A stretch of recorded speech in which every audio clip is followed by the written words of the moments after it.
The heart of the American dream is in cardiac arrest. In the first 9 months of last year, private investors bought 3,196 single-family homes in our greater metropolitan area.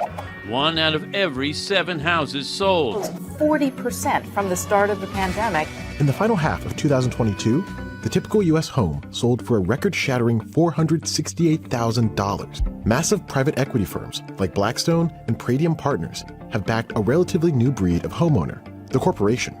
This growing industry buys or builds single-family homes and then rents them out. New data reveals that economists have been sugarcoating the rate at which financial goliaths have been swallowing up America's single-family homes. The previous number they estimated had already been a painful lowball of only 18 to 23% of single-family homes being purchased. That lie was merely intended to help the poison go down, because in 2023, private equity firms bought up nearly half, 44% of single-family homes in America. The middle-class American homeowner's dream is now an American renter's nightmare. Our generation will not be homeowners. They will have us permanently renting. Meanwhile, the real estate industry is collapsing under the weight of corporate lawfare. This is insane. Realtors are about to have their commissions cut in half. And if that wasn't enough to crush the middle class, the lack of serious laws regarding squatters' rights is the perfect enticement for Biden's invading border army. This woman was trying to get inside her own home, but the previous owner refused to leave. I saw like about 20 people at my property trying to move in as fast as they could. After her previous tenant moved out, the home had only been vacant for 10 days. Unfortunately, some of these squatters have gotten pretty sophisticated. This guy just come out of nowhere saying he purchased a home and just took our home. It's a tactic real estate attorneys say they're starting to see all too often. Attorney Richard Alembic says they're called wrongful foreclosures or forged deeds. It's when thieves use forged documents to gain ownership of unaware homeowners' properties. There's no people's court for challenging a wrongful foreclosure or forged deed.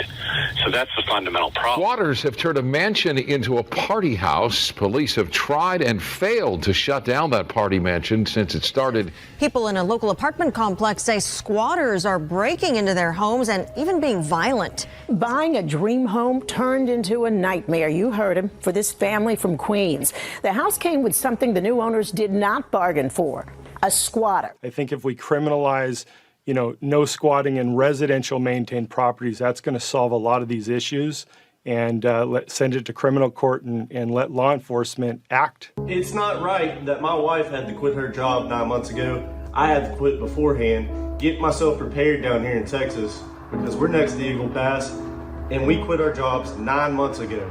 And guess what? We have to watch our household day and night to protect our own land down here.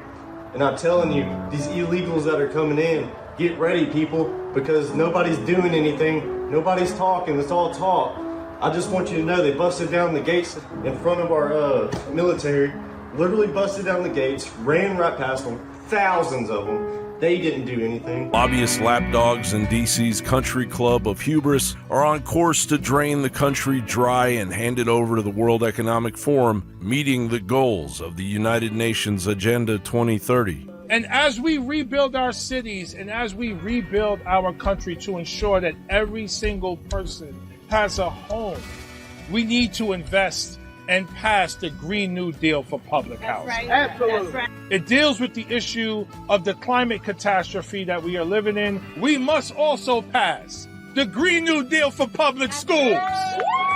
Because the Green New Deal for public schools, working in conjunction with the Green New Deal for public housing, is a form of reparation for our historically marginalized communities. We are seeing a recession red alert right now. Over the past few hours, we've seen some leading economic indicators right now suggesting a potential recession in the United States in the next 6 to 12 months. Tell that to the Biden administration. They don't want to hear it. But these things are flashing red right now. We're going to get into a couple of them, coincident indicators that are really decelerating quickly, according to Seeking Alpha. Now, the Fed faces, we've been talking about this how the Fed is facing a really difficult choice right now. We got the inflation numbers this past week, and we know that the Fed is now really in a rock and a hard place because they do not want to raise interest rates. Absolutely do not want to do it, but they may have no choice because they have either the choice right now to cut interest rates to prevent a recession, which they're not going to do. They just told us basically that's not going to happen. In fact, the opposite may happen in the next month. Into May, month and a half or so, we may see interest rates rise. They may have no choice because we are seeing consumer spending slowing down. We're seeing the trouble in the commercial real estate market right now. We're seeing a huge amount of layoffs of Americans being laid off in the United States. And we saw, of course, the Tyson Chicken Foods story, which is unbelievable, being replaced with illegal immigration to fill those quarters for manufacturing right now.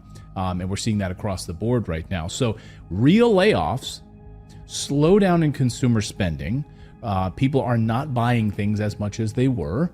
And we're also seeing interest rates not going down. So where we thought we would see maybe a boom in housing, a boom of consumer spending, Wall Street excited about bigger margins, not happening. In fact, now, because of these interest rates slow down, that we're not going to see these cuts, Wall Street, which had anticipated bigger margins, of course, now it's going to have to revise those numbers down. So the Fed is facing this really difficult moment right now between cutting interest rates to prevent a recession or risk this resurgence of inflation. Again, if the Fed cuts rates and inflation surges, it could lead to a huge financial crisis. And there are a couple of big indicators right now. Again, consumer spending is slowing down significantly. People just don't have the money. Consumer debt is exploding. Credit card debt has accelerated to a level we haven't seen before. I mean, I don't need to tell you, there's so many videos right now floating around on TikTok and other places of 20-somethings saying they can't afford their rent. The rent has ballooned so significantly now they're having to choose between eating and paying rent. This is Biden's economy right now. But they don't want you to know that these problems exist. And if we have these leading economic indicators heading 6 to 12 months into the election, this is a disaster. We, of course, know what happens when an economy is in a recession. You vote those people out. Just ask George H.W. Bush, right? That's what happens. You vote those individuals out. When you have a bad economy, when you are in a recession, you do not win elections. The Democrats are going to do everything in their power right now to make sure that that doesn't happen. And if that means printing more money, they will do that. Newsflash, the American dream as we know it is dead. So the promise of the American dream has long attracted people from all over the world to build a better life for themselves and their families. The American dream promises that if you just work hard enough, you can have the life that you want. Of course, the system is now structured entirely different. Those that don't work are rewarded with the most benefits. It's unbelievable. Yet Americans right now, they're working full, long careers and still can't afford to make ends meet when it's time to retire. This is a shame. And at one point, the middle class was the largest generation. Families could afford a home, a nice car, raise a family, all on one income. Not today. Nearly everything in our economy has shifted in the last few decades. College has become astronomically more expensive. The job market has gone through a complete overhaul. And the housing market especially has changed dramatically. Post-World War II, the American dream became intricately tied with the idea of homeownership in the United States. All sorts of photos from Life magazine showed a family in their front yard with a car in the driveway and a home behind them. Today, many Americans still believe that sentiment. In fact, a new survey out by LendingTree found that 94% of Americans believe that owning their own home is part of the American dream. 94%. But today, buying a home is much different than it was during the building boom. Today, we have an affordable housing crisis in the United States with an incredible demand for homes right now. So while people are working endless hours to make ends meet with their 9-to-5 job, with one day hoping to actually own a home, there aren't even enough homes available to buy even if they wanted one. And if they can afford it anyway, most millennials can't.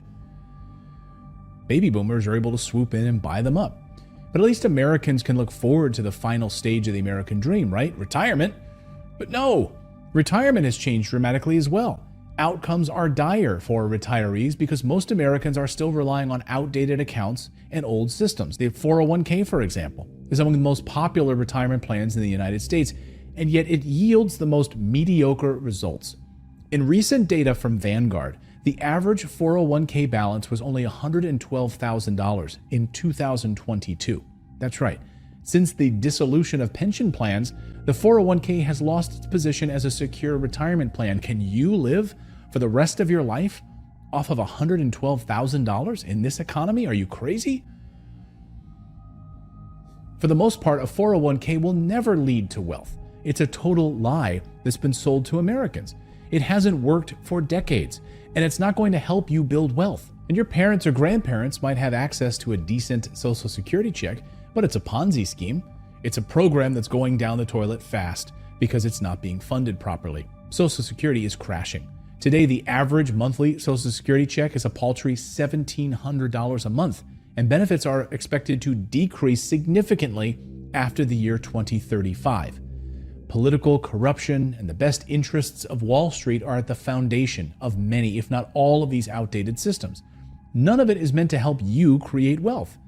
At its core, the American dream isn't really about the white picket fence or the 401k plan. It's about financial freedom and the ability to accumulate wealth and pass it down to future generations.